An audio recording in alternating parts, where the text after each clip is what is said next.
अ, हरभऱ्यावरील सगळ्यात महत्वाचे जे आहे ते घाटे अळी ही प्रमुख कीड आहे आणि या किडीच्या व्यवस्थापनासाठी आपल्याला या किडीची ओळख आणि या किडीच्या हरभऱ्यावरती कशा प्रकारच्या पिढ्या तयार होतात आणि कोणत्या पिढीला आपलं व्यवस्थापन केलं तर या किडीचं चांगल्या प्रकारे व्यवस्थापन होईल हे आपल्याला जाणून घेणं गरजेचं आहे।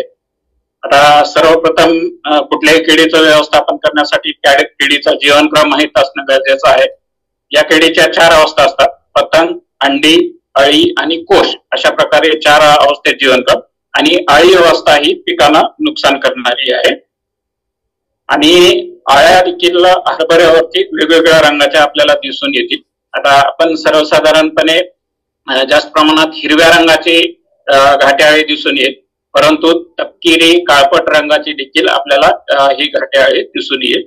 आणि ओळखण्याचं वैशिष्ट्य म्हणजे दोन्ही बाजूने फिक्कट पट्टा असतो आणि तुरळक केस असतात या अळीच्या शरीरावरती। आणि इथे सुद्धा वेगवेगळ्या रंगाच्या ज्या घाटे अळी आहेत इथे दाखवलेले आहेत। आणि नुकसानीचा जर प्रकार पाहिला तर सर्वप्रथम लहान ज्या अळ्या आहेत किंवा फुलोऱ्याच्या अगोदर ही घाटे अळी जी आहे ते पानावरती उपजीविका करते। वरचा जो पापुद्रा आहे तेवढाच हिरवा पापुद्रा खरवडून खाते आणि खालचा पापुद्रा तसाच शिल्लक राहतो। या लहान अळ्याचं नुकसानीचा प्रकार। आणि मोठ्या अळ्या झाल्यानंतर ते एकतर पान तोडून खातात आणि जेव्हा फुलं लागायला किंवा कळ्या लागायला सुरुवात होतात त्यावेळेस मग ही अळी जी आहे ती फुलं किंवा कळ्या पोखरून त्या खाऊन फस्त करते। आणि मुख्य नुकसान जे आहे ते घाटे अळीचं जे आहे ते घाटे लागल्यानंतर शक्यतो दुसरी आणि तिसरी जी पिढी आहे हरभऱ्यावरती ही घाट्यांना नुकसान करते। आणि वेगवेगळ्या वाहनानुसार हे घाटे अळीचं म्हणजे खाण्याचं वैशिष्ट्य देखील आपल्याला वेगवेगळ्या प्रकारे दिसून येईल। जे घाटे आकाराने लहान आहेत तिथं ही अळी जी आहे ते समोरचा तोंडाकडचा भाग जो आहे आतमध्ये खुपसून आतील दाणे खाऊन फस्त करते आणि मागचा जो भाग आहे पाठीमागचा भाग तसाच अशा प्रकारे घाट्याच्या बाहेर राहील। आणि जर काबुली वाण जे आहे किंवा ज्या चण्याचा आकार मोठा असतो अशामध्ये अळी जी आहे ते घाट्याच्या आतमध्ये शिरून आतील दाणा फस्त करते।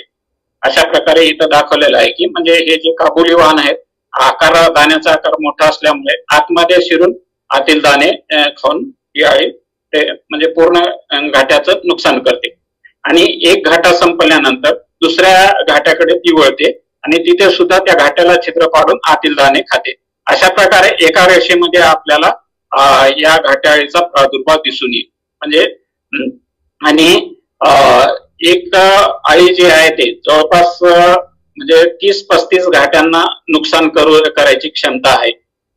आणि या घाटे अळीची ETL जे आता सरांनी म्हटले की आर्थिक नुकसानीचे जे संकेत पातळी आहे 2 अळ्या प्रति मीटर ओळीमध्ये, एका मीटर ओळीमध्ये जर 2 अळ्या सापडले तर आपल्याला त्या किडीच्या व्यवस्थापनासाठी काहीतरी करणं गरजेचं आहे। किंवा दुसरा प्रकार जो आहे ते प्रादुर्भावग्रस्त घाटे, हे याच्यावरून देखील आपण ETL समजू शकतो। 5% प्रादुर्भावग्रस्त जर घाटे दिसले तर आपण फवारणीसाठी उपाययोजना करावी। आणि किंवा मग आपण जर कामगंध सापळे लावले किंवा फिरामोन ट्रॅप लावले तर त्याच्यात मध्ये जे सलग जर पतंग 3 दिवस 8 ते 10 पतंग एका सापळ्यामध्ये सापडले तर आपण म्हणजे फवारणी करण्याची गरज आहे। म्हणजे अशा प्रकारे 3 प्रकारे या किडीची ETL आहे। 2 अळ्या प्रति मीटर ओळीमध्ये किंवा 5% कीडग्रस्त किंवा प्रादुर्भावग्रस्त घाटे किंवा 8 ते 10 पतंग प्रति सापळा सलग 3 दिवस अशा प्रकारे 3 आहेत। आता वर्षभरामध्ये जर विचार केला तर या घाटे अळीच्या 7 ते 8 पिढ्या आपल्या भागामध्ये तयार होतात। आता जर विचार केला तर 5वी पिढी ही जी आहे ते हरभऱ्यावरती पहिली पिढी असते। आणि ही पहिली पिढी जी आहे ते शक्यतो म्हणजे पानावरती उपजीविका करते आणि पान किंवा फुलं कळ्या आता लागवडीनुसार पिकाची अवस्था जशी उपलब्ध असेल तशी म्हणजे डिसेंबर पर्यंत पहिली पिढी तयार होते आणि जानेवारी आणि फेब्रुवारीचा पहिला आठवडा याच्यामध्ये दुसरी पिढी। आणि सगळ्यात महत्वाची या पिढीमध्ये जर आपण व्यवस्थापन केलं तर आपलं सगळ्यात चांगलं व्यवस्थापन होईल आणि जे होणारं नुकसान होईल. आणि विशेष करून आपण जेव्हा सेंद्रिय शेती मध्ये या पिढीकडे आपल्याला लक्ष देणं गरजेचं आहे. म्हणजे ही पिढीची जर आपण चांगल्या प्रकारे व्यवस्थापन केलं तर तिसऱ्या पिढीचं आपोआप म्हणजे आपल्याला एवढे कष्ट लागणार नाही तिसऱ्या पिढीचं व्यवस्थापन करण्यासाठी. त्यामुळं म्हणजे पहिली दुसरी पिढीवर आपण लक्ष ठेवलं आणि ही पिढी ओळखण्यासाठी सुद्धा आपल्याला कामगंध सापळे मदत करू शकतात. म्हणजे जर कामगंध सापळे जेव्हा या पिढी सुरुवात होते त्यामध्ये कामगंध म्हणजे पतंग जे आहेत मोठ्या प्रमाणात दिसून येतात. एखाद्या आठवड्यामध्ये जर आपल्याला पतंगाची संख्या मोठी असेल तर पुढच्या आठवड्यामध्ये ह्या किडीची पुढची पिढी तयार होणार असं निश्चित धरावं. आणि आता आपले डिसेंबर पर्यंत पहिली पिढी होणार आणि जानेवारी आणि फेब्रुवारीच्या काही कालावधीमध्ये दुसरी पिढी आणि फेब्रुवारी आणि मार्च मध्ये तिसरी पिढी होणार. आणि ही कीड जी आहे ते उन्हाळ्यामध्ये भाजीपाला किंवा तणावरती उपजीविका करते. अशा प्रकारे म्हणजे 7 ते 8 पिढ्या आपल्या भागामध्ये या घाटे अळीच्या होतात आणि हरभऱ्यावरती 3 पिढ्या होतात. आता ही पहिली कीड झाली. आता दुसरी जी आहे ते जमिनीलगत रोग कुरतडणारी अळी, इंग्रजीमध्ये ही कटवल म्हणतात त्याला. ही सुद्धा बहुभक्षी कीड आहे आणि ही कीड देखील म्हणजे सगळीकडे प्रादुर्भाव होणार नाही. कोणत्या तरी गावामध्ये आणि काही शेतकऱ्याच्याच शेतामध्ये, असं नाही की म्हणजे त्या गावामध्ये सगळीकडे होईल. फक्त या किडीसाठी जिथं पोषक वातावरण भेटेल तिथंच प्रादुर्भाव होईल. फक्त ह्या किडीच्या व्यवस्थापनासाठी आपल्याला 2-3 दिवसातच व्यवस्थापन करणं गरजेचं आहे. नाहीतर म्हणजे ही कीड थोडं नुकसान करते. या किडीच्या देखील 4 अवस्था असतात: पतंग, अंडी, अळी आणि कोश. आणि ह्या अंडी, अळी आणि कोश या तिन्ही अवस्था जमिनीमध्ये असतात. पतंग जे आहे ते जमिनीमध्ये अंडी देतात जिथं ओलसर जागा आहे तिथे, आणि अंड्यातून अळी निघून रोपांना कुरतडते आणि पूर्ण वाढ झाल्यानंतर हे जमिनीमध्येच कोशावस्थेत जाते.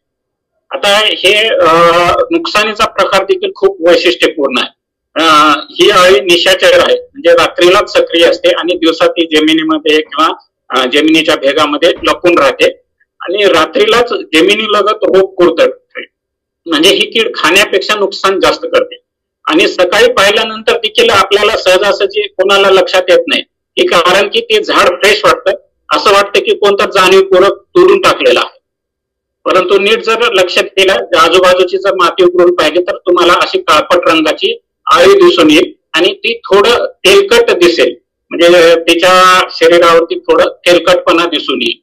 आणि ही अळी जी आहे ते शक्यतो एक पिढीच, म्हणजे रोप आपलं जर एक 2 ते 3 आठवड्याची रोप अवस्था असेल तोपर्यंतच नुकसान होत करते.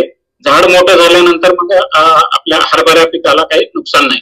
परंतु जानेवारी पर्यंत, म्हणजे हे डिसेंबर आणि जानेवारी, जे काही भाजीपाला पिकं आहेत किंवा कुठलेही पीक रोपावस्थेमध्ये जे 2 ते 3 आठवड्याची पिकं असतात, या पिकांना ही कीड नुकसान करते. फक्त म्हणजे ठराविक शेतकऱ्यांनी लक्ष देणं गरजेचं आहे. जिथं जिथं तुम्हाला म्हणजे कोणालाही जमिनीलगत रोग कुरतडलेला दिसेल त्या तिथं व्यवस्थित लक्ष देऊन तिथं त्या किडीचं व्यवस्थापन करणं गरजेचं आहे. नंतरची जी कीड आहे ते मावा. आपला जो मावा आहे, कपाशीवरचा मावा जो पिवळसर किंवा हिरव्या रंगाचा असतो, हा मावा म्हणजे कडधान्यावरचा मावा आहे.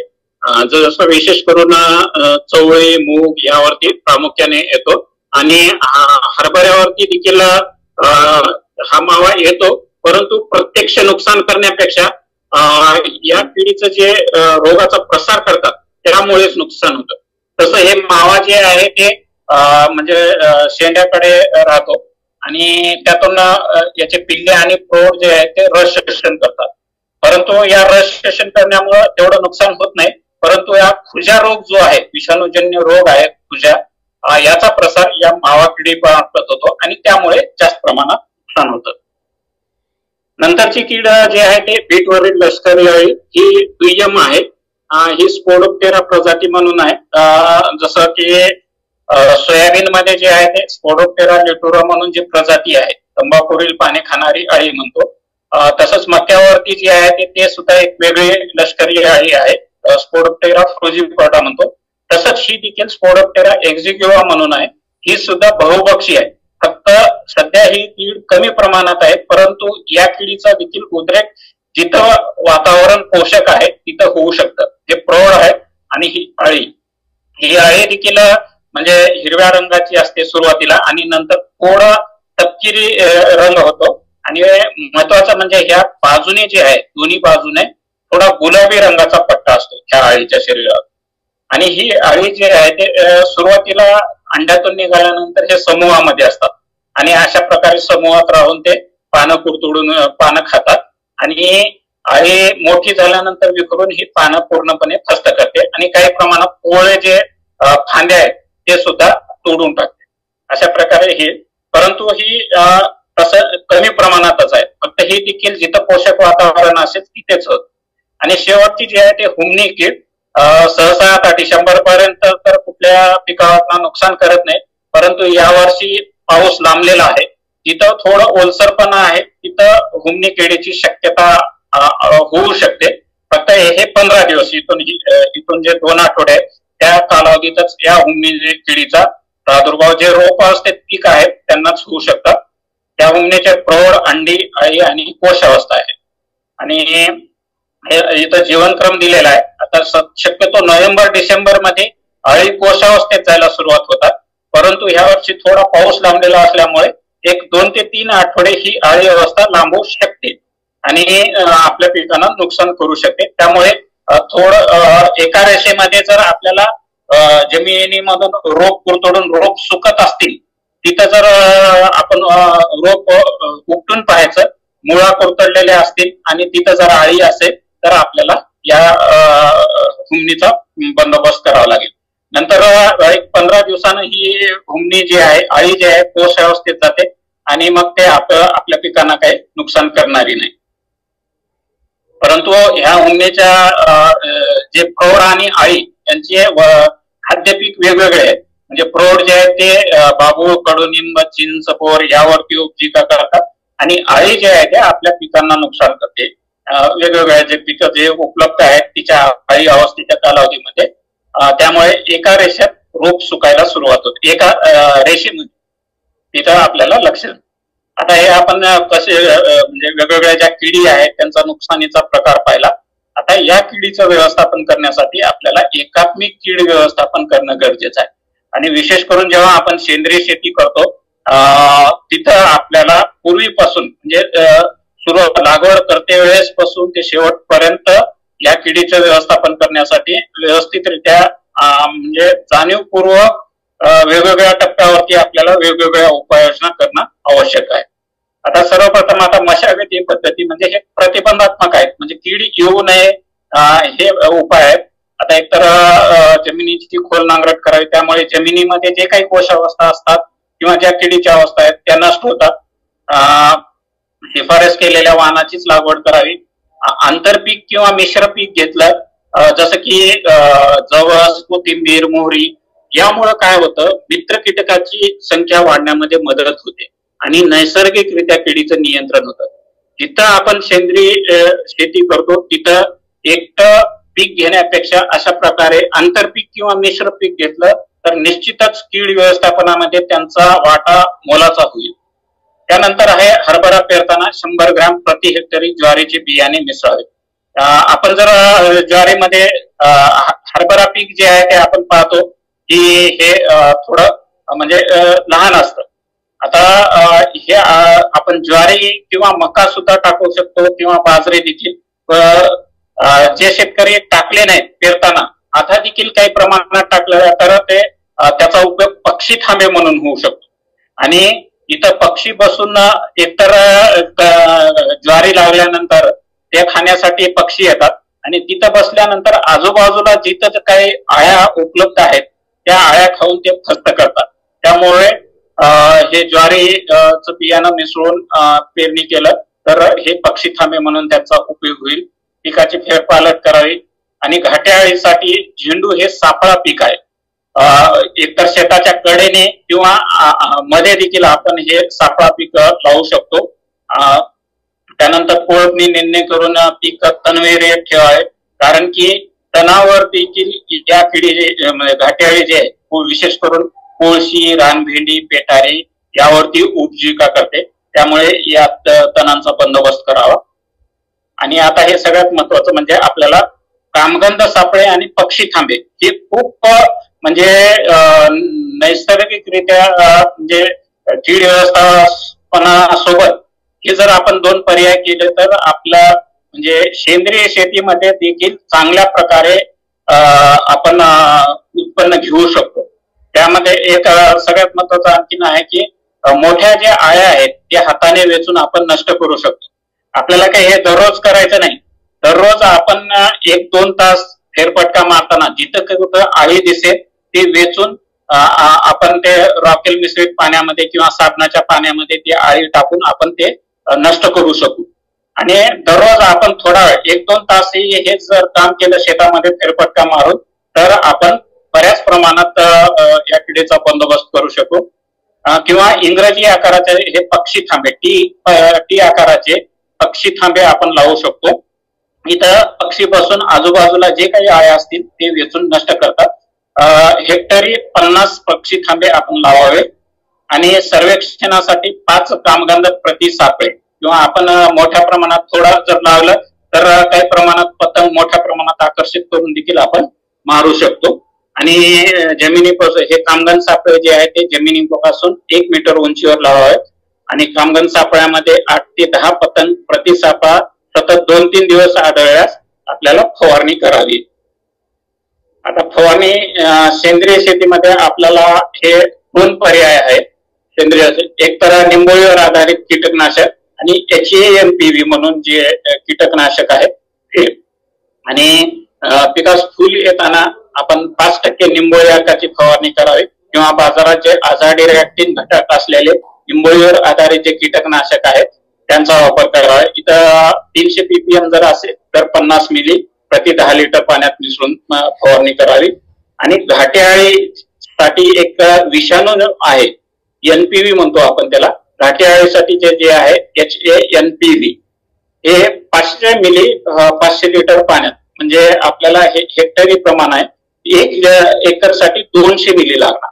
आणि त्यामध्ये आपल्याला फक्त हे HANPV फवारताना एवढीच काळजी करावी लागेल की शक्यतो संध्याकाळच्या वेळेस फवारणी करावी. 3 नंतर फवारणी केलं तर याची परिणामकारकता जास्त दिवस राहते. कारण की सूर्यप्रकाशामुळे या विषाणूचा थोडा परिणाम कमी होतो. आणि त्यासोबत नीळ आणि स्टिकर जे मिसळणं गरजेचं आहे. म्हणजे एकरी 200 मिली हा HANPVचा वापर करावा. हे म्हणजे जैविक मध्ये हे 2 पर्याय चांगले आहेत. म्हणजे आपल्याला जर घाटे अळीच्या जर पिढ्या लक्षात घेतल्या, पहिली जे फवारणी जी आहे ते निंबोळी अर्काची करावी, दुसरी जे आहे ते HANPV ची करावी आणि नंतर गरजेनुसार निंबोळी वर जे आधारित कीटकनाशक आहेत त्यांचा वापर करावा. किंवा घरच्या घरी जर दशपर्णी अर्क तयार केलेले असतील शेतकरी तर दशपर्णी अर्काचा देखील या घाटेवरती म्हणजे चांगला परिणाम दिसून आलेला आहे. आपण दशपर्णी अर्काची देखील फवारणी करू शकता. अशा प्रकारे घाटे अळीच्या ज्या पिढी आहेत त्यांचा आपण व्यवस्थापन करावं.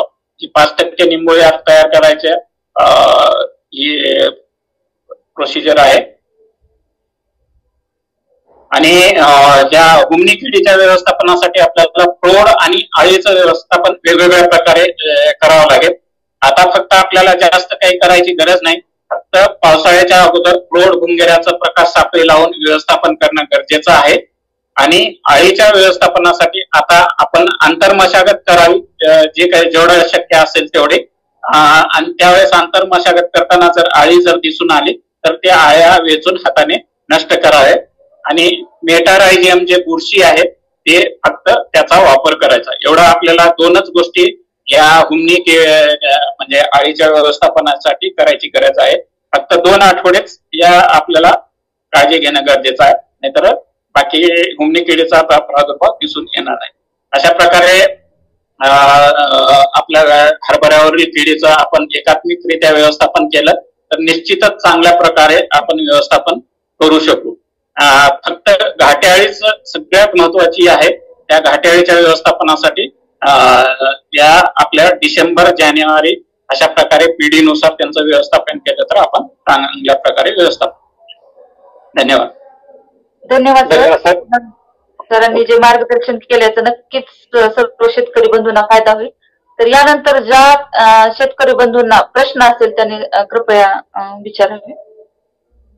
धन्यवाद सर. आता पण प्रश्न तर सातारला होते. मीटिंग मध्ये सहभागी मला प्रश्न असतील तर कृपया तुम्ही ऍड्रेस करा. आम्ही तुम्हाला अनम्यूट करू. नंतर आपले प्रश्न विचारा. त्याचबरोबर आपल्याला चॅट बॉक्स मध्ये सुद्धा प्रश्न विचारू शकाल. आपण चॅट बॉक्स मध्ये आपल्याला प्रश्न विचारायची संधी आहे. त्याचबरोबर आपण युट्यूब, फेसबुक आणि लिंक्डइनला म्हणजे शेतकरी बांधव आहेत ते आपले प्रश्न कमेंट बॉक्स मध्ये विचारू शकते. जनार्दन आवरगंड आपला प्रश्न विचारा. मी अनम्यूट करतोय तुम्हाला. जनार्दन आवरगंड. हा सर नमस्कार. बोला सर. जी घाटी आळी आता येत आहे काही तुरीमध्ये, म्हणजे हाच विषय आहे, तुरीमध्ये उधळण्याचा प्रकार यावर्षी जास्त झाला आहे. बरेच शेतकऱ्याच्या समस्या आमच्या पस्तोर बी येत आहे. त्याचं कारण काय सर? उधळण्यामध्ये, तूर उधळण्यामध्ये आता रोगाचा कसा प्रादुर्भाव आहे, मर किंवा फायटोप्तरा हा जो रोग आहे त्याच कारण आहे. म्हणजे भरपूर प्रमाणात यावर्षी सुरुवात झाली सर. म्हणजे गोदावरीवरच आपल्या जास्त आलाय. म्हणजे बरेच शेतकऱ्याचे प्रश्न आले. ते रुची म्हणून एक शेतकरी माझ्या शेजारी रुचीवर कमी आहे, आपल्या गोदावरीवर जास्त यावर्षी दाखवत आहे. म्हणजे नेमकं आता ते वातावरण जसं पोषक असेल त्यानुसार ते हे होईल. हा. आणि घाटी आळीमध्ये काही नाही सर. घाटी आळीमध्ये कोराजन फवारायची गरज नाही ना? साधे कुठले औषध आपण साधं घेतले तरी? आता तुरीवरती तर काही हरकत म्हणजे विशेष करायची गरज नाही. कारण ते काय म्हणले आता हरभऱ्याचा विषय. हरभऱ्यावरती आपण सुरुवातीपासून लक्ष द्या. जर सेंद्रियच करायचं असेल तर हे आता सांगितलं तसं आहे. निंबोळी अर्क आणि एनपीव्ही जे आहे ते आपण माझं तयार आहे सर. 10 अर्क तयार आहे घरी बनवलेला. नाही, चांगला राहील. 10 सुद्धा चांगला आहे. फक्त आळी एकच फवारा असं म्हणालो. दोन्ही माझ्याकडे तयार आहे. कोणतं? लिंबोळी अर्क बी तयार आहे, 10 अर्क तयार आहे. दोन्ही मिसळून फवारा का एकच? नाही, वेगवेगळा फवारा. कारण की पहिल्यांदा 10 अर्क घ्या आणि नंतर लिंबोळी अर्क घ्या. दोन्ही मिसळण्याची गरज नाही. किती दिवसाच्या फरकाने घ्यायचं? एक 12 ते 14 दिवसाच्या अंतराने. Okay sir. धन्यवाद. धन्यवाद. पुढचा प्रश्न सर. सबुद्धी शेतकरी यांचा नैसर्गिकपणे औषध म्हणून 10 अर्क लिंबोळी हाच पर्याय आहे का? मार्केटमध्ये दुसरे औषध आहे का सेंद्रिय पद्धतीने असं विचारताय. मार्केटमध्ये फक्त निंबोळीवर आधारित जे कीटकनाशक आहेत त्याच्यामध्ये आझवा रिॲक्टिंग घटक असलेले कीटकनाशक आहेत, त्याचाच वापर करावा. बाकी इतर बरेचसे जैविक काही म्हणून देतात, त्याच्यामध्ये काय कंटेंट आहे आम्हालाही माहित नाही, त्याच्यामुळं त्याबद्दल काही सांगता येणार नाही. परंतु हे जे शिफारस केलेले आहेत कीटकनाशक आहेत ते आपण वापरावे. रणजित निकम मला प्रश्न विचारा. रणजित निकम. नमस्कार. रणजित निकम मी तुम्हाला अनुभव केला. बोला बोला. नमस्कार. येतो सर? येतो बोला. हा सर. हरभरा 50% घाटी अवस्था आणि 50% फुलावस्थेमध्ये आहे. आणि हा सर, तर आजपर्यंत अळीचा प्रादुर्भाव फक्त पान फुलावस्थेच्या होता, त्यामुळे कोणतीच फवारणी घेतली नाही सर. आता 50% फुलावस्था आणि 50% फळावस्था आहे. आता फवारणी म्हणजे अळीचं तर अटॅक नाही सर आणखी. मग त्या फवारणी कधी घ्यावी लागेल त्याची काळजी, आणि पाणी आता दिलं तर चालेल का? 50% फळावस्था आणि 50% फुलावस्था आहे सर. किडीबद्दल सांगतो मी. जेव्हा 50% फुलोऱ्यामध्ये असेल किंवा घाटे लागण्याच्या अवस्थेमध्ये, म्हणजे घाटे लागायला 50% घाटे लागले त्यावेळेस फवारणी घ्यावी. आणि सर पाणी दिलं तर आता पाण्याबद्दल गोरेसर आहेत. गोरेसर पाण्याची आवश्यकता वाटते सर आता पिकाला. गोरेसर आवाज येतोय का? Hello hello. आहेत ते पण चला त्याच्या झाले की आपण तो प्रश्न घेऊया. सर तुमचा प्रश्न घेतो आम्ही. रणजित सर पाण्याचा गोरे सरांना विचारू. गोरे सर तुम्ही आहात का? ठीक आहे, तोपर्यंत आपण पुढचा प्रश्न घेऊया. पुढचा प्रश्न चॅट बॉक्स मध्ये एक आहे, तो मी घेतो प्रश्न. दुसऱ्या साईडच्या माध्यमातून विचारला जातो त्यांचा प्रश्न. अजून कोणाचे प्रश्न असेल तर कृपया तुम्ही हँड रेज करा. सर असा प्रश्न आहे की सुरेश काठर विचारतायत, नमस्कार सर, मी डॉलर हजारा टाकलेलं आहे परंतु तो बुरशीमुळे सुकत आहे, त्यावर रामबाण उपाय सांगा. बुरशी म्हणजे रोगामुळेच आहेत, त्याच्यासाठी एकतर बीज प्रक्रिया किंवा मग ट्रायकोडर्माची ड्रेंजिंग हेच आहे पर्याय. ओके ओके, अजून कुणाचे प्रश्न आहेत आपण हँड रेज करू शकता. सुषमा देव आपला प्रश्न विचारा. सुषमा देव आपला प्रश्न विचारा. नमस्कार सर, मी सुषमा देव हदगाववरून बोलते, नांदेड जिल्हा. गेल्या वर्षी माझ्या शेतामध्ये हरभऱ्याला मर रोग लागलेला होता. नैसर्गिक शेती करते, तर यावर्षी मर रोग येऊ नये म्हणून आधीच काय उपाययोजना करावी लागतील मला? एकतर बीज प्रक्रिया आहे मॅडम, ट्रायकोडर्माची किंवा बायोमिक्स जे आहे त्याची बीज प्रक्रिया करावी आणि नंतर जे आहे ते जर जिथं प्रादुर्भाव आढळून येत आहे तिथं एकतर ट्रायकोडर्मा किंवा याची बायोमिक्सची अळवणी करावी. यावर्षी गेल्या वर्षीच सांगितलं सर आपल्याला, यावर्षी आम्ही बीज प्रक्रिया केली पण यावर्षी मर रोग येऊ नये म्हणून ट्रायकोडर्मा आणि परत बायोमिक्स वापरावं का? हो निश्चित, तोच पर्याय आहे, दुसरा कुठलाच पर्याय नाही. आणि थोडं जमीन बदला आणि जिथं पाणी साचतं तो भाग लेवल करा किंवा म्हणजे तिथं तुम्हाला जास्त प्रमाणात दिसून येईल. हा सर, आणि दुसरी गोष्ट म्हणजे किती पाणी म्हणजे किती पाणी द्यावं स्प्रिंकलरनी, 2 का 3 हरभऱ्याला? आता नाही ना मॅडम, हा विषय आहे ना फक्त आपण किडीच्या संदर्भात आहे. म्हणजे शेतकऱ्यांना माझं एक आव्हान आहे की आपण आज फक्त किडीच्या संदर्भात विषय घेतोय. पाण्याच्या संदर्भात आपण एक पूर्वी कार्यक्रम केलेला आहे पाण्याच्या अनुषंगानं, तर गोरे सर समजा जॉईन झाले तर आपण गोरे सरांकडून त्याचं उत्तर घेऊया. बरं बरं सर. तर आम्हाला सांगा, कामगंध सापळे किंवा पक्षी थांबे आता जर लावलं तर चालेल का? साधारणतः पीक जे आहे ते 2 ते 3 आठवड्याचं झाल्यावर लावा, म्हणजे एकदम सुरुवातीपासूनही गरज नाही, कारण की एकदम तेवढ्या लहान अवस्थेत एवढे कीड येत नाही आपल्याला. 2 ते 3 आठवड्याचं झाल्यानंतर लावू शकता. हा सर, आपण सांगितलं होतं की घाटी आळीसाठी झेंडू उपयोगी आहे म्हणून, तर मग झेंडू कधीच टाकायचं सर? मग जेवढं लवकर लावा तेवढं चका, कारण की ते फुलोऱ्याच्या अवस्थेमध्ये फुलं लागल्यावरच तिथे जास्त आळ्या आकर्षित होतात. झेंडूमुळे कमी आळ्या येतात का सर? नाही, म्हणजे झेंडू पिकाकडेच तिथंच आळ्या जातात, म्हणजे आपल्या पिकावर येण्यापेक्षा त्या झेंडू पिकावरती जातात आणि आपण तिथं नष्ट करू शकतो त्यांना. अच्छा अच्छा, म्हणजे हळदीला जसं हळदीच्या ह्याच्यामध्ये जसे झेंडू टाकतात तसे घेतो. हा, म्हणजे ते आवडतं खाद्य आहे झेंडू त्या घाट्याळीचं, म्हणून ते पहिल्यांदा तिथं जाते. धन्यवाद सर. धन्यवाद. पुढचा प्रश्न भीमराव शिंगाडे यांचा. सर, सध्या ढगाळ वातावरण आहे तर हरभऱ्यावर कोणती फवारणी घेता येईल कीटकनाशकाची? आता इथं म्हणजे सेंद्रियच अपेक्षित आहे त्यांना का रासायनिक सुद्धा अपेक्षित आहे? तुम्ही दोन्ही उपाय सांगा. फक्त एक रासायनिक जे कीटकनाशक जे शिफारस केलेले तर मी टेबल दाखवतो, कारण आता बाजारातले नाव तर आपल्याला सांगता येणार नाही. यापैकी सगळ्यात महत्वाचं पहिली एक फवारणी इमामेक्टिन बेंझोएट 5% जे आहे याचा वापर करावा, हे एक कीटकनाशक आहे.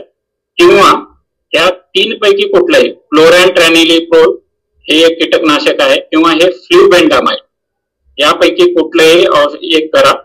त्यानंतर इंडोक्साकार्प म्हणून आहे, हे सुद्धा चांगलं आहे, किंवा नोआल्युरॉन हे कीटकनाशक. यापैकी कुठल्याही कीटकनाशकाची एका वेळेस एकदाच फवारणी करा, बाकी हे जास्त ह्याच्यात नाही. सगळ्यात हे इमामेक्टिन कमी स्वस्त आहे आणि चांगलं आहे, तर सगळ्यांनी इमामेक्टिन बेंझोएटचा एक पर्याय निवडावा आणि त्यानंतर खालीलपैकी कुठलाही एक पर्याय निवडावा. ओके, ठीक आहे. आणि बाकी मग जैविक मध्ये निंबोळे आणि हेच आहे NPV. ठीक आहे. पुढचा प्रश्न भारत सोनारे आपला प्रश्नांचा. सर मी बुलढाणा जिल्ह्यात मारुदास वडारे बोलतोय सर. मी गेल्या 10 वर्ष झाले जैविक सेंद्रिय शेती करतोय. पण माझा एक प्रश्न असा आहे की मेटारायझियम सोबत निबोडी अर्क, दसपर्णी अर्क हे अळी नियंत्रणाकरता मारू शकतो का? आणि दुसरा प्रश्न असा आहे की जैविक स्टिकर म्हणजे कसं आहे की सकाळच्या टायमात दड खूप पडते, तर निबोडी अर्क, दसपर्णी हे याच्याकरता काही जैविक स्टिकर म्हणजे किंवा आपण कोणतं स्टिकर वापरू शकतो का? हे 2 माझे प्रश्न आहेत. याच्यामध्ये स्टिकर म्हणजे जेव्हा आपण घरच्या घरी जे काही तयार करतो त्यासाठी आपल्याला एक स्टिकर वापरू शकतो, किंवा आपल्या धुण्याचं पावडर जे आहे, जे पावडर आहे ते 10 लिटर मध्ये 20 ग्राम या प्रमाणात वापरू शकतो, किंवा आपल्या शॅम्पूचं जे पाऊच आहे ते देखील वापरू शकतो.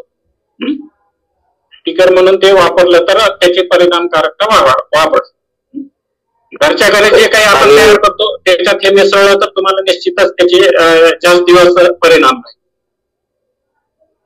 ठीक आहे सर. आणि हे दसपर्णी अर्क आणि निबोडी अर्क हे मेटारायझियम मध्ये वापरू शकतो का? मेटारायझियम हे अळी म्हणजे याच्याकरता बी येतं, ते अळीवर काम करते, तर त्याच्याकरता हे वापरू शकतो या दोन्ही. मेटारायझियम जे आहे ते शक्यतो हुन्नी किंवा अशा प्रकारच्या किडीवरती जास्त प्रमाणात काम करतं. घाटे अळीवरती तेवढं काम करत नाही. घाटे अळीवरती जे आहे ते बिव्हेरिया पॅसियाना म्हणून जे आहे हे बुरशी काम करते, परंतु त्याच्यासाठी सुद्धा 75% पेक्षा जास्त आर्द्रता लागते. हे एक सगळ्यात महत्वाचं.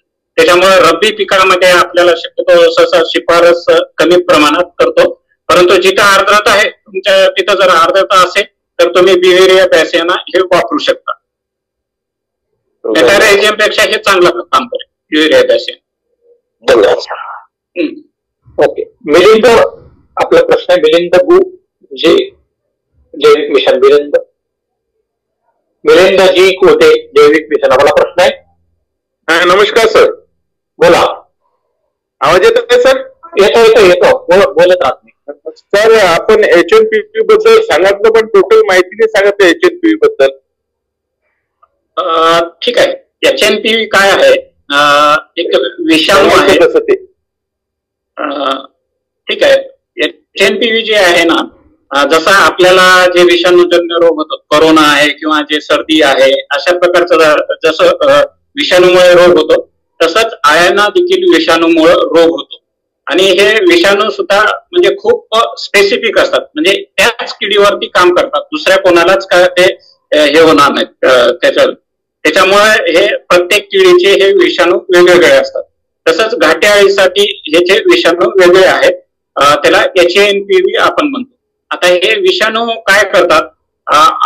आळीच्या शरीरामध्ये शिरण्यासाठी ती आळीच्या पोटामध्ये जावं लागते, आणि हे विषाणू म्हणजे आपण फवारणी केल्यानंतर पिकावरती ते पीक खाल्ल्यानंतर ते विषाणू त्या आळीच्या शरीरामध्ये जातात, आणि आळीच्या शरीरामध्ये त्याच्यावरती वेगवेगळ्या त्या अवयवावरती काम करून पूर्णपणे आतील जे भाग आहे ते पूर्णपणे पाणी होऊन जातं. आणि आळी जे आहे ते नंतर ते रोगग्रस्त आळी आपल्या शक्यतो टोकाकडे जाऊन उलटी लटकते, आणि आपण तिला थोडं देखील स्पर्श केलं तर ते तिची स्वतः त्वचा जी आहे एकदम पातळ होऊन जाते आणि त्याच्यामधून पाणी बाहेर पडते. आणि हे HNPV जे आहे ते आपण म्हणजे फवारणी केल्यानंतर म्हणजे ह्याचे तुरीवरती आणि हरभऱ्यावरती खूप चांगले रिझल्ट आहे, म्हणजे त्याचा परिणाम आपल्याला चांगल्या प्रकारे दिसून येतो. आता वापरताना म्हणजे आताचं वातावरण जे आहे ते अतिशय चांगलं आहे, तर त्याचं जर आपल्याकडचं जर वातावरण बघितलं तर फक्त हिला सूर्यप्रकाश जास्त असू नये, म्हणजे 35 डिग्रीच्या वर टेम्परेचर असू नये, तर ह्याचा परिणामकारकता चांगली आहे. ओके. पुढचा प्रश्न अनिल सूर्यवंशी. आपला प्रश्न आहे अनिल सूर्यवंशी. हॅलो सर, नमस्कार सर्वांना. नमस्कार. बोला. सर वायजापूरून बोलतो सर, वायजापूरून. बोला. माझ्या प्रश्नाचं जवळपास उत्तर मिळालं सर. आणि हरभऱ्यामध्ये ना सर जैविक साठी एक थोडस जुगाड केलं सर. कीड नियंत्रणासाठी आपले खाण्याचे मुरमुरे असतात सर. खाण्याचे मुरमुरे जवळपास एका एकरमध्ये अर्धा किलो असे 20 करून फेकून दिले, तर ते खाण्यासाठी पक्षी आले सर, आणि जवळपास आळ्याचं नियंत्रण झालं. हो, निश्चित आहे. चांगला उपाय आहे आणि बरेच शेतकरी करतात, म्हणजे मुरमुरे टाकतात किंवा आपण भात देखील टाकू शकतो. हो सर. ते खाण्यासाठी आपण पक्षी थांबे त्याचाच उपयोग आहे. पक्षी थांबे किंवा मध्ये ज्वारी लावतो ना, ते एक चांगलं, हे सुद्धा चांगला पर्याय आहे आणि बरेच शेतकरी करतात. चालेल सर. वैद्यपूर बोलतो, साई शेतकरी गडबळेगाव. हो चांगलं आहे. धन्यवाद धन्यवाद. चालेल सर. गोरे सर तुम्ही आहात का? आपले काही प्रश्न होते गोरे सर, तुम्ही आलात झालं तुमचं? ठीक आहे, पुढचा प्रश्न घेऊया आपण चार बॉक्समध्ये. जास्त फुल धरण्यासाठी काय करावे असा एक प्रश्न आहे. काय फवारणी करायला नाही जास्त फुल धरण्यासाठी? हरभऱ्यामध्ये काही आपल्याला हे नाही, फक्त जे खत शिफारशीनुसार जे खत दिलेले आहेत ते जरी केलं तर व्यवस्थित, आणि पाण्याची जे आता कोणी गोरे सर ते सांगतील ते पाण्याची पाया व्यवस्थित दिलं ना म्हणजे हे होईल. म्हणजे याच्यासाठी काही वेगळे टॉनिक हे ते एवढे काही करणं गरजेचं नाही. आपण जे काही म्हणजे खत व्यवस्थापन आणि पाणी व्यवस्थापन केलं तर चांगलं होईल. तर जमिनीचा सामू आणि आपले जे किडीचा संदर्भ आहे त्याचा काही संदर्भ असतोय का? जमिनीच्या सामूनुसार काही किडीमध्ये काही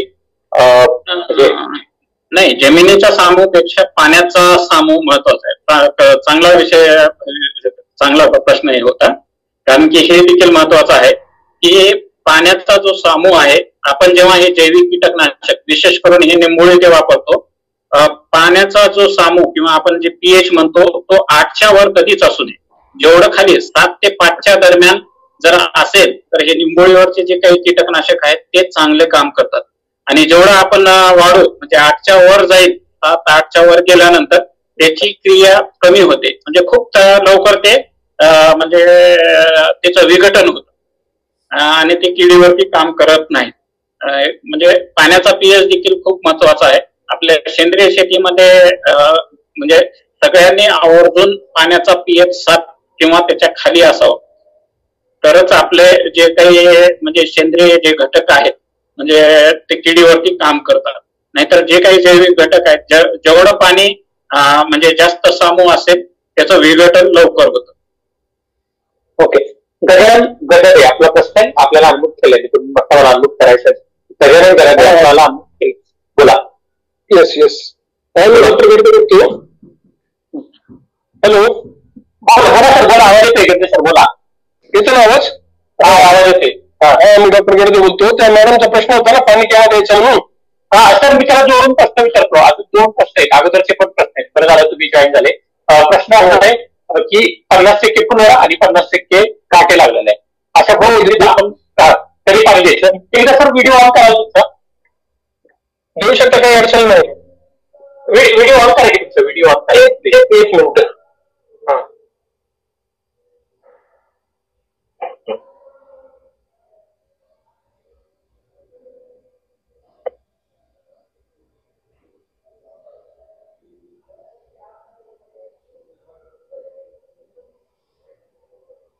सुषमा मॅडम, तुमचा पाण्याच्या संदर्भात प्रश्न होता ना, तो तुम्ही आता विचारू शकाल.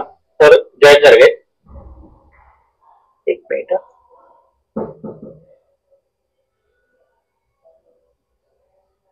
हॅलो सर, गडे सर तुम्ही करा.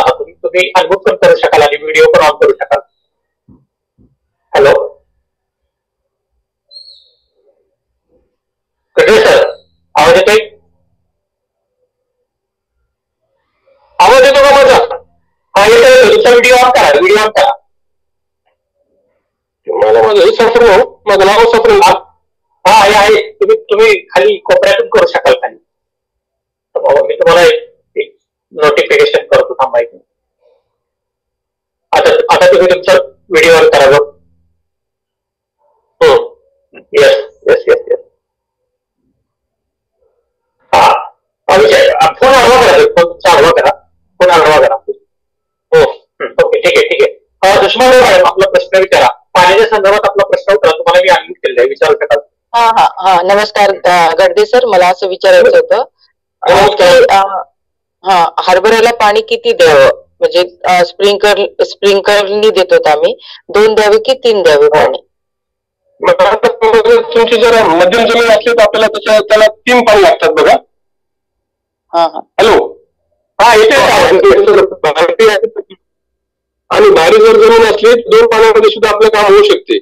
त्याच्यामध्ये आपल्याकडे जर 3 पाणी असले तर पहिलं पाणी 20 ते 25 दिवसांनी द्यायचं मॅडम. दुसरं जे आहे ते त्याच्यावर 20 ते 25 दिवसांमध्ये जवळपास 45 ते 50 दिवसांनी, आणि तिसरं जे पाणी आहे ते 65 ते 70 दिवसाच्या अंतराने द्यायचं. अशा प्रकारे 3 पाणी आपल्या मध्यम जमीन असली तर. आणि स्प्रिंकलर नसेल द्यायचं, जास्त बी द्यायचं नाही त्याला. जास्त पाणी दिलं तर मर लागण्याची पाणी जर साचलं आपण. आता बरेच शेतकरी बंधू काय करतात, स्प्रिंकलर लावलं की 7-8 घंटे त्याला चालू होतं. तसं नाही करायचं आपल्याला. 4 घंटे खूप होतं, पुरेसं पाणी होतं त्याला. आणि भारी जमिनीमध्ये 2 पाणी दिले तरी आपल्याला पुरेसे आहे ते. पहिलं पाणी जर 30 ते 35 दिवसांनी यायचं, आणि त्याच्यानंतर एका महिन्याने दिलं तरी पुरेसे होतं.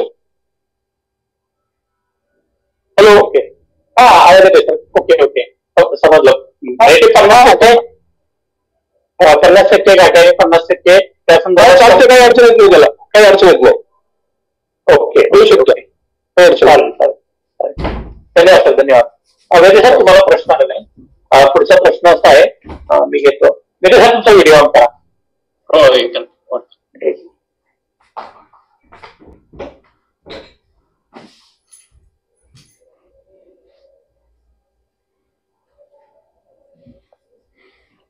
वैद्य सर, आवाज येतोय तुम्हाला? हो, येतोय. बोला. तुमचा व्हिडिओ काही होत नाहीये. व्हिडिओ ऑन करा. तर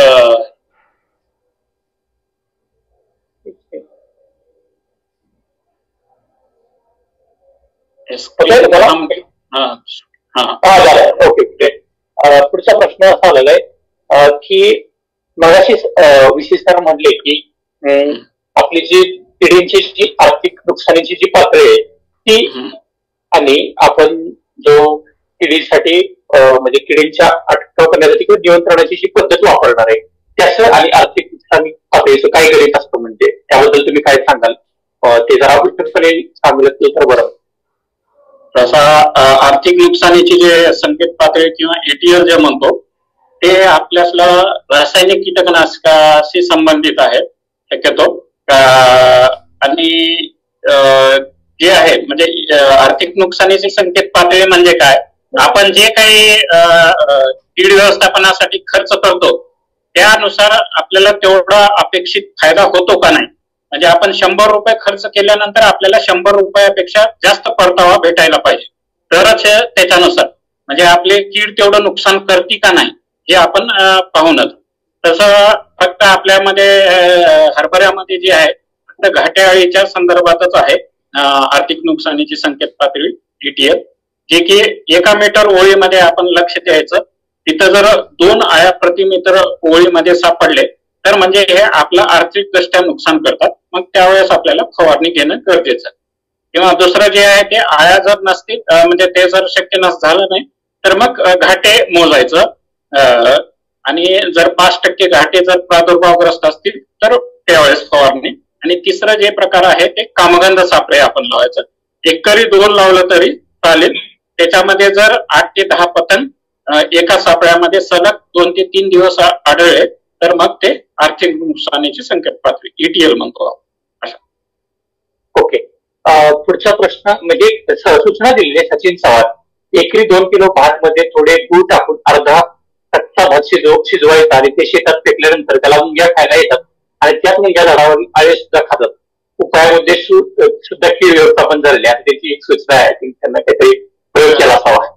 नाही, ठीक आहे. आता ते गोळ खाण्यासाठी मुंग्या येतात, परंतु कीटकांना किंवा कुठल्याही प्राण्यांना त्यांना जखम झाल्याशिवाय कुठले मुंग्या खात नाहीत.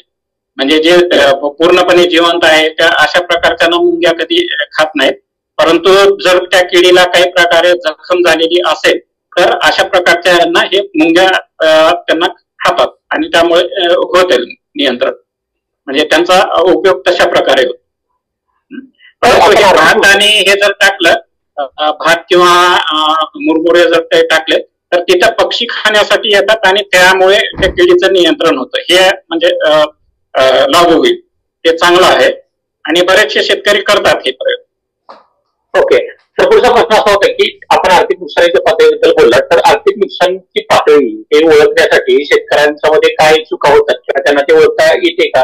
तुम्ही ज्यावेळेस फील्डवर जाता त्यावेळेस त्या गोष्टी तुम्ही सांगत असाल, परंतु त्या पद्धतीनं शेतकरी कीड नियंत्रण करतो का आणि त्याच्यात काय त्याला म्हणजे तुम्हाला त्याच्यातून काही चुका वाटतात की शेतकऱ्यांनी ह्या गोष्टीकडे खूप लक्ष देणं गरजेचं आहे, स्पेशली आर्थिक नुकसान पाहता. हा, कारण की शक्यतो आपल्याकडे फक्त म्हणजे फवारणी करायचं म्हणूनच आपण म्हणजे जवळपास शेतकरी हे करतात. परंतु काही शेतकरी आहेत की म्हणजे कीड आहे का नाही तरच फवारणी करणं गरजेचं आहे. आता त्याच्या हरभऱ्यामध्ये सुद्धा तसंच आहे, म्हणजे आपल्या शेतामध्ये कीड आहे का नाही ते जर बघितलं तरच आपल्याला हे कळते. आणि म्हणजे हे आर्थिक नुकसानीची पातळी त्याच्यासाठीच आहे, म्हणजे त्या किडीची अवस्था आपल्या शेतामध्ये आहे का नाही आणि तिची संख्या तेवढी आहे का नाही हे जाणून घेतल्यानंतरच मग आपल्याला ते उपाययोजना म्हणजे फवारणीचे म्हणजे जे काही उपाययोजना करायचं आहे ते करणं गरजेचं आहे. म्हणजे सर्वसाधारणपणे शेतकरी जे आपल्याला साधा उपाय आहे, म्हणजे जास्त काही म्हणजे त्याच्यात किचकट भाग नाही. आपण शेतामध्ये गेल्यानंतर शेतामध्ये आपण इंग्रजी जसं एक साक्षर आहे किंवा एम अक्षर म्हणजे फेरफटका जेवढं आपल्या शेतामध्ये कव्हर करता येईल असे एक 4 ते 5 जागी जायचं आपण आणि तिथं 1 मीटर ओळ पाहायचं फक्त. साधारणतः एक म्हणजे तेवढ्या ओळीमध्ये एक 3-4 झाडं जर आपण पाहिले तर आपलं लक्षात येतं म्हणजे आपल्या शेतामध्ये कीड आहे का नाही. कारण की आपण उगाच नुसतं 1-2 झाडं बघून त्याच्यावरती दिसली म्हणून असं फवारणी ताबडतोब करायचं असंही नाही. जर पूर्ण शेतामध्ये पाहायचं आणि आपण त्याच्यानुसार हे करायचं. फक्त आपल्याला पूर्ण शेतामध्ये असं क्षेत्र कव्हर व्हायला पाहिजे अशा प्रकारे हे करायचं. सर, आपल्या शेजारच्याच प्लॉटमध्ये शेजारच्या शेतकऱ्याच्या प्लॉटमध्ये अशी परिस्थिती असेल तिथं ती कीड आलेली आहे, अशा वेळेस आपण ती फवारणी करणं यशस्वी ठरेल की आपल्या शेतात येईल त्यावेळेस फवारणी? नाही, घाटेआळी जे आहे ते आपण शिवारामध्ये कमी जास्त म्हणजे लागवड जर जवळपास सारखीच असेल तर काही हरकत नाही. म्हणजे शेजारच्या शेतामध्ये आली म्हणजे आपल्या शेतामध्ये सुद्धा असेल. घाटेआळी जे आहे ते पूर्ण गावामध्ये जवळपास पेरणी जर एकाच वेळेसची असेल तर एका शेतामध्ये आली म्हणजे दुसऱ्याच्या शेतामध्ये येते. फक्त वाहनानुसार काही प्रमाणात बदल होईल. काही वाहन जर प्रतिकारक्षम असतील तर तिथे कमी असेल आणि काही वाहन जर बळी पडणारे असतील तर तिथे लवकर येईल किंवा जास्त प्रमाण राहील. ओके, अजून कोणाचे प्रश्न आहेत आपण हँडल करू शकाल?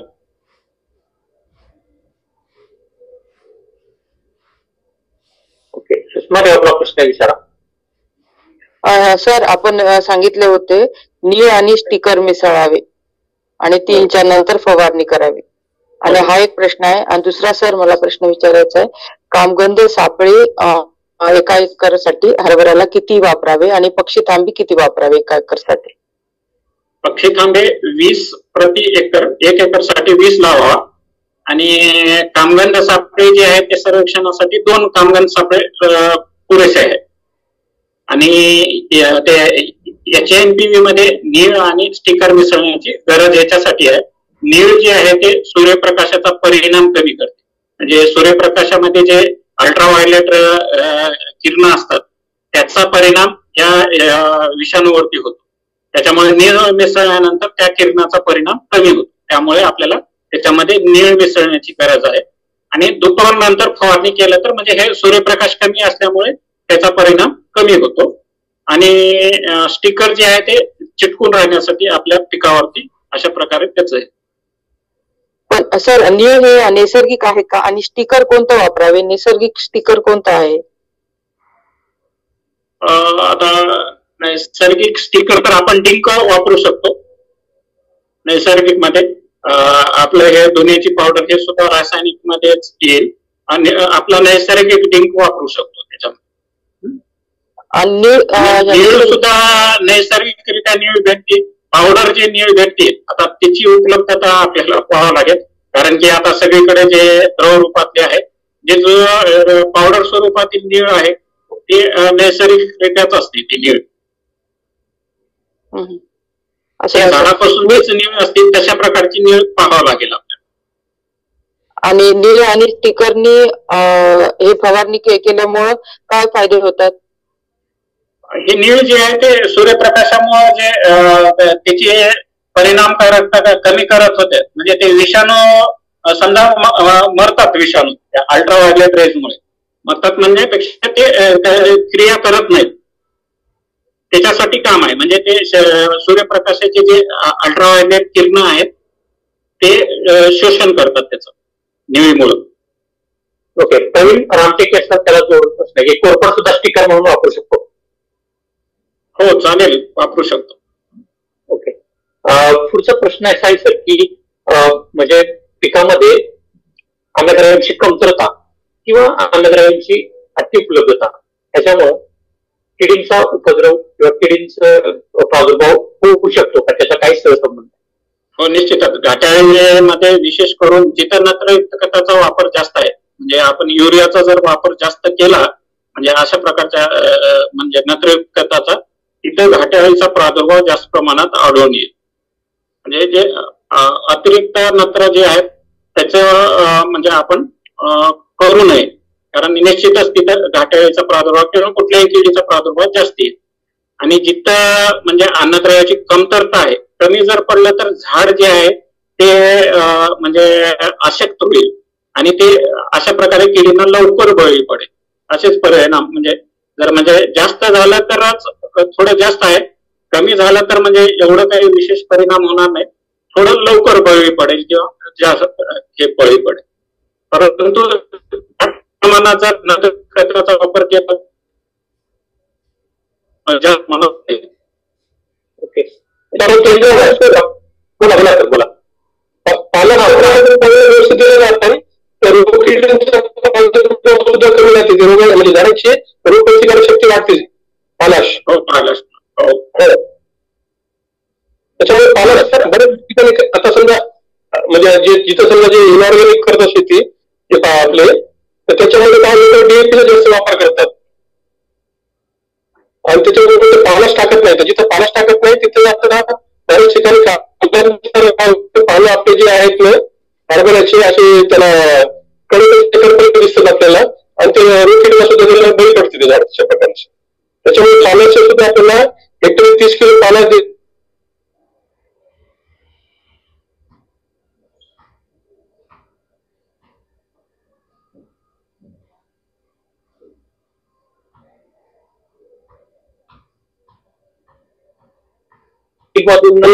शोधून काढू शकतो का? म्हणजे आपल्या प्लांट मध्ये शोधून काढताय म्हणजे वनस्पतीमधून शोधून काढताय, म्हणजे कुठली टेस्ट करणं गरजेचं आहे, कुठली परीक्षण करणं? सॉइल टेस्ट आहे ते सांगतो आपल्याला. सॉइल टेस्ट मधून तुम्हाला लक्षात येते तुमच्या जमिनीमध्ये नत्र किती आहे, स्फोटक किती आहे, पालाश किती आहे, मायक्रोन्यूट्रियनची सुद्धा तुम्ही करू शकता ना, काय अडचण नाही. पर्मनंट परीक्षणातून होऊ शकतं काय? हो, प्लांट सॅम्पल मधून सुद्धा होतं तुमचे. ओके ओके सर, पुढचा तुमच्यासाठी एक प्रश्न आहे की हरभऱ्यामध्ये अति पाणी दिल्यामुळे काय होऊ शकतं आणि त्याची लक्षणं काय अति पाणी दिल्यानंतर? आणि त्याच्यामध्ये म्हणजे काही ठिकाणी त्या हरभरा उंबळ म्हणतात किंवा आता एक हे की ते त्याला गाठीच येत नाही. बरोबर, जास्त पाणी दिलं तर त्याच्यामध्ये तर नुसतं हरभरा नाही, हरभरा असेल करडीस असेल या पिकामध्ये जास्त पाणी दिले की याच्यामध्ये मर 100% लागते म्हणजे लागतेच. ते पाण्याला फार सेन्सिटिव्ह पीक आहे, जास्त पाणी याला जमत नाही. आपण मागच्या वर्षी सुद्धा बघितलं होतं की अतिवृष्टी झाली बघा आणि पाणी काही दिवस साचून राहिलं होतं, तसं हरभरे गेले होते आपले. त्याच्यामुळे या पिकाला पाणी आपल्याला फार कमी लागतं, जास्त पाणी लागत नाही या पिकाला. ओके ठीक आहे, धन्यवाद. आपला पुढचा प्रश्न आहे जितेंद्र राजपूत. तुम्हाला मी अनम्यूट केले, आपला प्रश्न असेल तर विचारू शकाल. जितेंद्र राजपूत अनम्यूट केलेला आहे, तुमचा प्रश्न असेल तर विचारू शकाल. जितेंद्र राजपूत ठीक आहे. अजून कोणाचे काही प्रश्न आहेत आपण विचारू शकाल. अनम्यूट हॅडच करा आणि आपण प्रश्न विचारू शकताय. सोशल मीडियावर काही प्रश्न आहेत का पाहतो.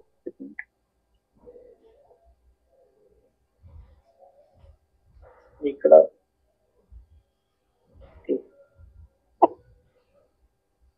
ठीक. तर सापातिक म्हणून काय वापर करू शकतो का? एक प्रश्न आला. घाट्यासाठी झेंडू हे सापळा पीक आहे, हे चांगलं आहे. झेंडू लावू शकतो आपण. शेताच्या कडेने 2 ओळी लावायचं. आणि सर आपण HMPV हे घरगुती बनवू शकतो का? घरच्या घरी बनवू शकतो का? काय म्हणजे? HMPV जो आहे तो घरच्या घरी एचएन पीव्ही तसं घरच्या घरी बनवू शकतो, परंतु ते सगळ्यात प्रथम आपल्याला तसे आळ्या जमा करावं लागेल. साधारणतः आपल्याला म्हणजे आता 200 मिली तयार करण्यासाठी 200 आळ्या म्हणजे लागतात त्याच्या. 1 एकरसाठी अशा प्रकारे जर आळ्या असतील तर मग ते आपण वापरू शकतो. म्हणजे ह्याच आळ्या गोळा करायच्या. मला ते विस्तृत करून पर्याय सांगू शकाल की कसं बनवता येईल आपल्याला जर घरच्या घरी? आता ते फक्त आपल्याला म्हणजे खूप हे आहे, म्हणजे एकदम चांगलंच म्हणता येणार नाही, परंतु जे काही अशा रोगग्रस्त आळ्या आहेत आपण ते जमा करायचे आणि पाण्यामध्ये मिसळून ते थोडं पाणी मिसळून मिक्सरमध्ये आपण ते करू शकतो. पूर्ण मिक्सरमध्ये मिसळून ते पाण्यामध्ये मिसळून ते गाळून घ्यायचं आणि मग ते त्याचं हे करायचं. समजा 200 आळ्याचं 200 लिटर पाणी करू शकतो आपण. समजा 10 आळ्या घेतलं तर त्याचं 10 लिटर करू शकतो आपण. ओके, ठीक आहे. जितेंद्र राजपूत, तुम्ही पुन्हा हँड रेज केला. आपला काही प्रश्न आहे का? मी अनम्यूट केले, तुम्हाला विचारा. जितेंद्र राजपूत, तुम्हाला मी अनम्यूट केलेलं आहे, आपण प्रश्न विचारू शकाल.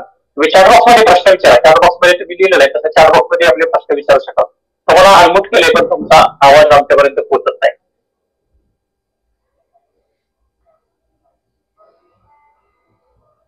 जितेंद्र राजपूत, चॅट बॉक्स मध्ये आपला प्रश्न विचारू शकाल. ठीक आहे, अजून कोणाचे प्रश्न आहेत आपण ऍड्रेस करू शकाल? ओके, तर तुमचा संपर्क क्रमांक सांगून द्या. जर अजून कोणाला काही प्रश्न असतील तर ते संकलन करून घेऊ शकतील. संपर्क क्रमांक मी इथं स्क्रीनवर दाखवतो आणि मग 1 मिनिट. इथं जे स्क्रीनवर दाखवलेलं आहे 75 88 08 20 28. ओके, 75 88 08 20 28. मी पुन्हा रिपीट करतो. त्यांचा नंबर आहे 7588082028. या नंबरवर सरांशी संपर्क साधू शकताय आपण आणि शंकेचं निरसन करून घेऊ शकताय. वैद्य सरांचा या ठिकाणी आभार. मी यापुढील कार्यक्रम डॉक्टर श्रद्धा मॅडम यांच्याकडे देतोय.